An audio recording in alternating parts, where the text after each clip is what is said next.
Proponho que a gente já comece aqui, pessoal, dando pontapé inicial, com essa segunda-feira ainda com desdobramentos e cada vez mais consequentes sobre o desenrolar da Operação Carbono Oculto, tudo que foi trazido à tona, né? A mega operação contra o PCC. David de Tarso, além de toda a cadeia de produção de combustível que a gente repercutiu, que ia das fazendas de cana, das usinas aos postos, né? O grupo também usava uma rede de pelo menos 9 padarias, pessoal, inofensivas padarias do dia a dia do cidadão paulista, também para lavar dinheiro. Por que essa peça do tabuleiro criminoso também é importante a gente revelar aqui? Bom, a gente citou várias vezes, né, Marinho? Muito bom dia a você e a todos que nos acompanham. Citou várias vezes que o Mohamed Hussein Murad, ele que era o cabeça do esquema, inclusive está foragido.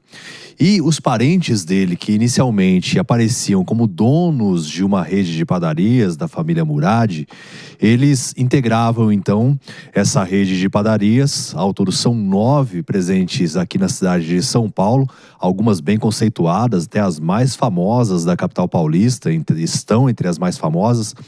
Eles eram os cabeças, mas no segundo momento a sociedade passou para 2 mulheres. Mas claro que depois de toda a investigação, o Ministério Público conseguiu fazer o rastreio e, de acordo com as investigações, essas mulheres, elas são tidas como testa de ferro ou laranjas do negócio.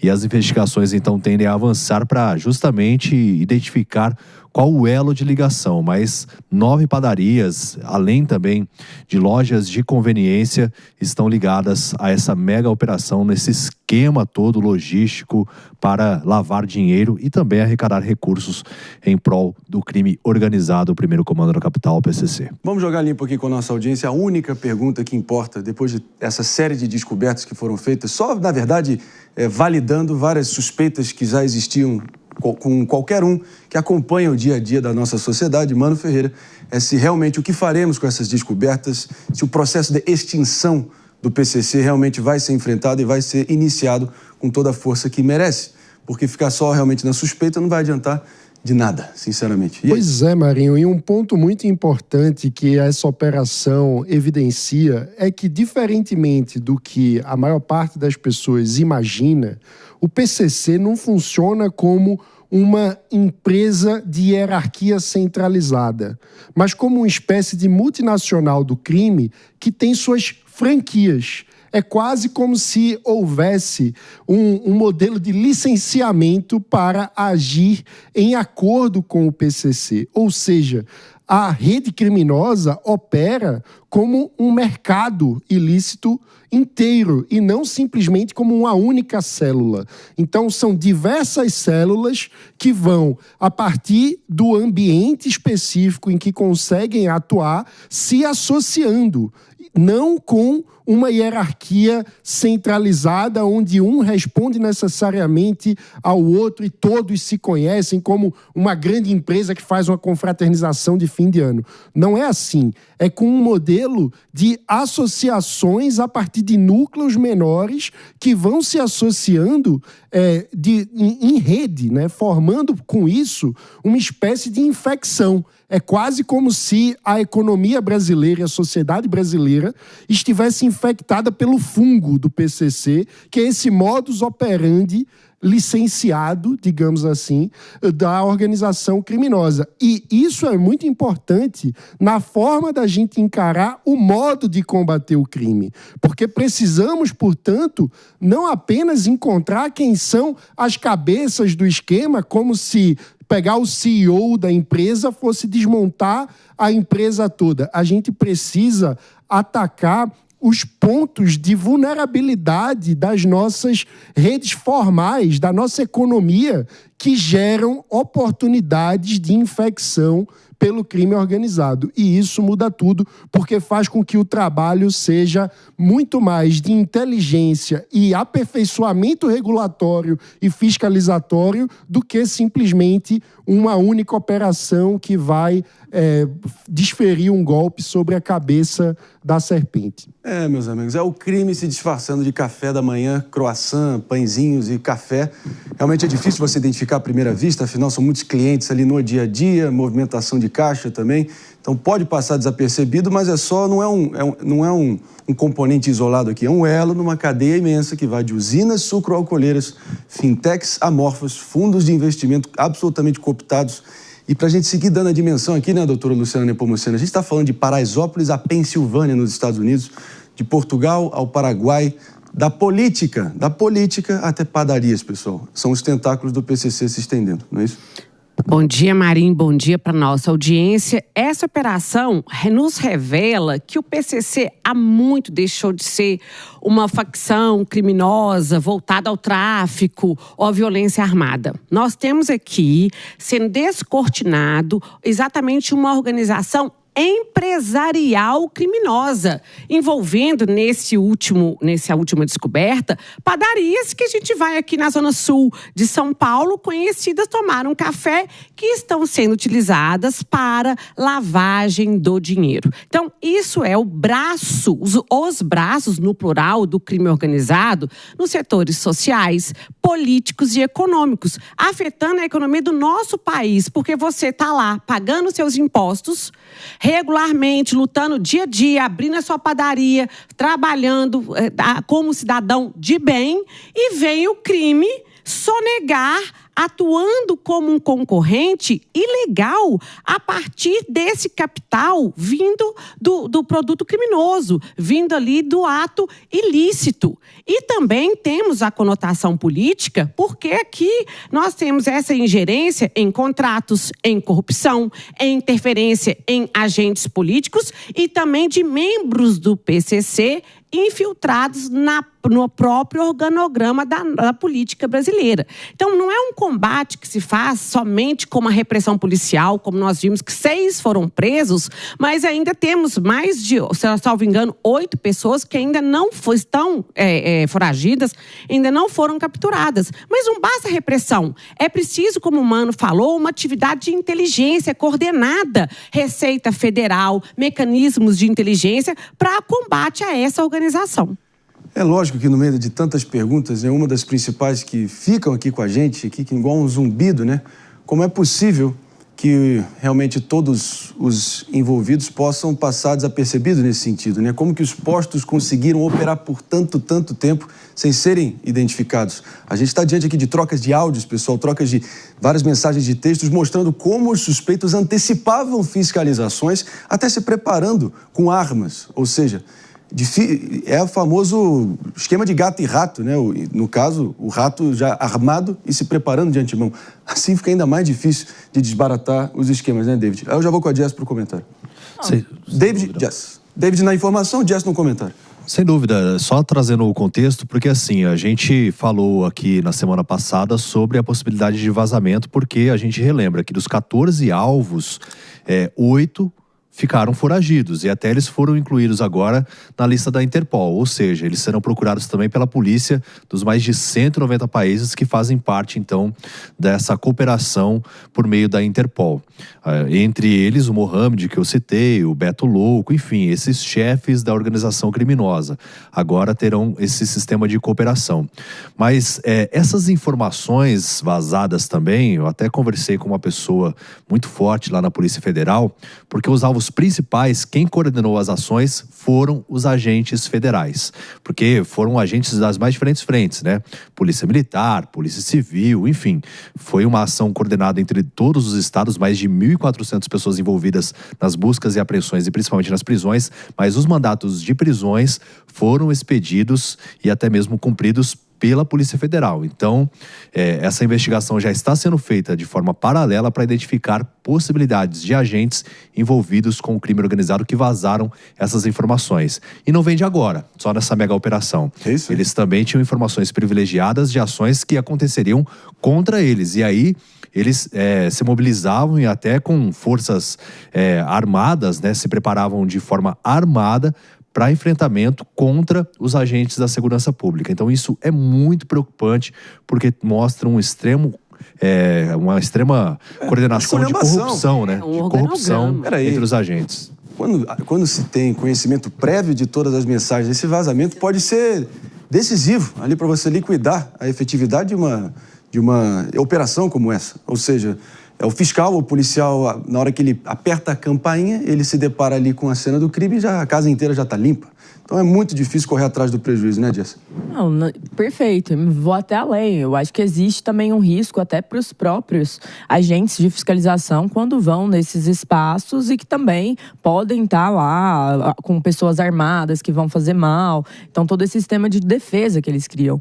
Mas eu acho que esse é o cerne para a gente entender o combate ao crime organizado no Brasil e no mundo, porque isso não é diferente em outros países.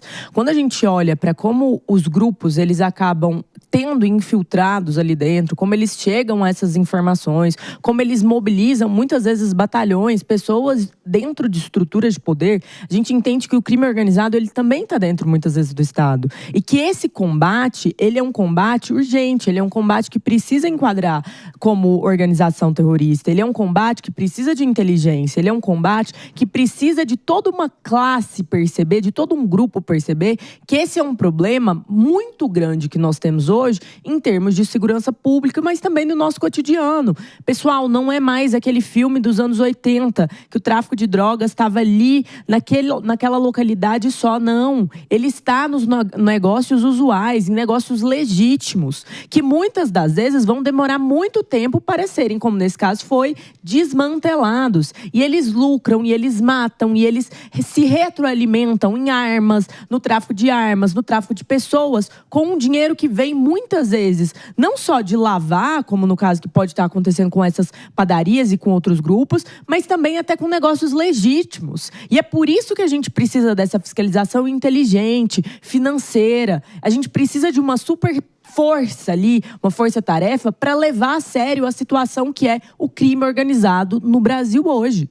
E há nesse sentido a proposta de criação de uma agência antimáfia, né, que reuniria institucionalmente todas esses elos do Estado brasileiro que são importantes no trabalho conjunto e cooperativo de inteligência para uma operação como essa. Estou me referindo aqui a Ministério Público, Receita Federal, Procuradoria Geral, Polícia Civil, todos os órgãos de inteligência, até as procuradorias de estados e municípios que atuam nesses casos sempre precisam de forma coordenada para reunir a informação e conseguir, junto inclusive com agências reguladoras de diversos mercados, entender quais são os padrões de conduta criminosa dentro de cada mercado, porque o crime organizado tem se infiltrado, é como se fossem fungos, né? Então é preciso fazer esse trabalho de fiscalização em cada mercado.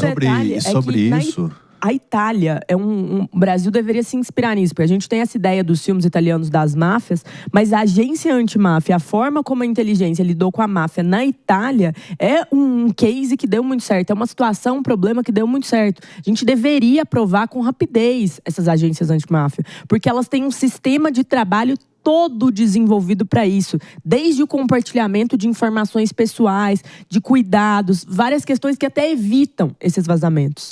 Mas tem uma questão também, Jazz, eu no dia a dia converso com promotores ligados ao Ministério Público aqui do GAECO. Eles têm ido sim à Itália, inclusive um deles que participou dessa operação, quando eu procurei lá atrás, ele que até verificava essa situação dos postos de combustíveis, ele estava na Itália fazendo essa interligação, em busca de informações sobre como as forças de segurança por lá investigavam a máfia italiana. Só que tem uma questão, o projeto de lei que trata sobre isso não foi abarcado da lei antimáfia, então foi retirado esse trecho do Ministério da Justiça por parte do governo federal. Inclusive hoje nós vamos receber aqui no Direto ao Ponto a partir das 9h30 da noite, com uma bancada de excelente categoria, assim, o Almir Salaro também, o César Galvão, companheiros que de longa data aqui também ajudam, a fazer o trabalho jornalístico que investiga esse mecanismo do PCC, vão estar participando junto com a gente, com a condução do Evandro Cini, do Direto ao Ponto, a partir das 9h30 da noite, onde a gente vai questionar justamente isso. Por que que esse projeto foi retirado, esse trecho da lei antimáfia? Porque é extremamente importante a gente ter esse mecanismo, mas o governo federal retirou importantes trechos que abarcam essa situação. É isso aí, pessoal. Os 8 nomes aí envolvidos realmente entraram na lista da difusão vermelha, ou seja, é um alerta oficial emitido para os 196 países membros da Interpol que agora sim não há mais esconderijo possível, há uma necessidade de cooperação. Se não houver cooperação, também não adianta de nada. Mas que realmente haja um novo precedente, ou já um novo alerta em caráter oficial para expandir o raio de procura e de realmente identificação da localização dos 8 cabeças desse esquema todo foragidos, ajude muito. E é um passo necessário porque a gente tem que decidir. Isso pode ser um movimento definitivo, de ou a gente aceita isso como mais um traço irreversível da nossa vida nos dias de hoje, ou pode ser realmente um passo histórico para finalmente começar o processo de extinção do PCC e todos os seus associados. Sinceramente, é isso que a gente está diante. Me preocupa, sinceramente, a questão do vazamento, David Tasso, a fragilidade das nossas instituições, e eu ouso dizer, há de se ter algum cagueta, o famoso 171, ou alguém com muito poder de dentro que possa estar aliciado de alguma maneira, ou cúmplice de alguma maneira, para poder ter auxiliado nesse vazamento. Ainda é cedo para cravar, mas, de novo, há todos os indícios nesse sentido. E seria surpresa zero. Mas chega, viu, Marinho? Até a gente com fonte, assim, a gente tem uma certa dificuldade hoje em dia porque eles são investigados o tempo todo. E aqueles... Porque funciona assim, quando tem uma mega operação como essa, cada grupo ali, então vão os policiais da rota, vão os policiais federais, cada grupo recebe o seu alvo. E aí eles vão, é uma medida protocolar, busca e apreensão, vamos recolher todos os documentos, recolher computadores. De prisão, então a gente vai entrar na casa, tem todas as informações sobre aquela pessoa e é feito um amplo trabalho de inteligência antes. Aí quem participa desse trabalho de inteligência, com certeza está sendo investigado para levantar essas informações e até mesmo aquele grupo que foi cumprir efetivamente ou mandado de prisão ou de busca e apreensão. Então todas essas pessoas, esses agentes vão ser investigados e eu tenho fé que realmente vão chegar a essas pessoas que estavam vazando essas informações, ou que estão ainda vazando essas informações, né? Porque a gente ainda não tem nenhuma resolução em relação a isso. Realmente é o crime organizado invadindo, contaminando de vez a economia formal, como a própria Jess disse. Antes ali operavam nas franjas, nas periferias do sistema, agora estão ali no centro nervoso desse sistema, usando tudo como fachada para seguir aterrorizando você aí do outro lado. Ou seja, fintechs, amorfas, fundos de investimentos completamente cooptados, agora clandestinos em algum grau, usinas sucoalcooleiras, o seu pãozinho do dia a dia, meu amigo e minha amiga. Então, de duas uma, né, Mano Ferreira? Ou a gente aceita como um fato dado, né, que o PCC contaminou todas as vertentes e searas aí da sociedade brasileira, ou pode ser um passo histórico, um marco histórico para realmente ali na canela do crime organizado e começar a revelar muito peixe grande, gente graúda que pode acabar sucumbindo a depender das investigações e conforme elas vão avançando, que estão sendo muito promissoras. Isso tem que ser reconhecido. Agora, há de se notar aqui, né, Jess Peixoto, que a nossa audiência sempre aqui participando, fazendo questão também de trazer a voz do povo, que é a voz de Deus, todo mundo acompanhando. Ligadaço aqui no Morning Show, sintonizado com a gente. O Brasil Braga cravou dizendo que deixaram a cobra crescer e agora o trabalho tem que ser bem feito. Concordo, não poderia concordar mais. Mas que deixaram crescer, ou se deixaram. Virou uma hidra criminosa, né? Mano Ferreira. Exatamente. Para o trabalho ser bem feito, a gente precisa aperfeiçoar também os mecanismos de autocontrole do próprio Estado. Ou seja, como fazer com que haja a prevenção para evitar a cooptação e a infiltração do crime organizado dentro das próprias instituições da justiça criminal, seja a polícia, o Ministério Público ou o Judiciário. Isso é essencial e, para isso, a gente precisa lidar com disciplina. Precisamos fazer com que as ouvidorias, as corregedorias atuem de forma precisa dentro de um sistema onde os agentes da lei obedeçam a normas de compliance que faça com que o trabalho do Estado brasileiro fique à margem de qualquer possibilidade de contaminação. Precisamos blindar as nossas forças de segurança da infiltração do crime. Isso é muito importante e precisamos também avançar nessa direção, porque a corrupção dentro das polícias, dentro do judiciário, são o modo através do qual o crime organizado consegue se perpetuar. Isso sem mencionar a fraude fiscal assustadora, mais de 8 bi, que realmente foi criado por todo esse esquema. A gente também tem que sempre lembrar aqui que o consumidor do outro lado, você do outro lado talvez seja o mais penalizado, a depender do fato de que a gente tem que analisar os 3 impactos principais.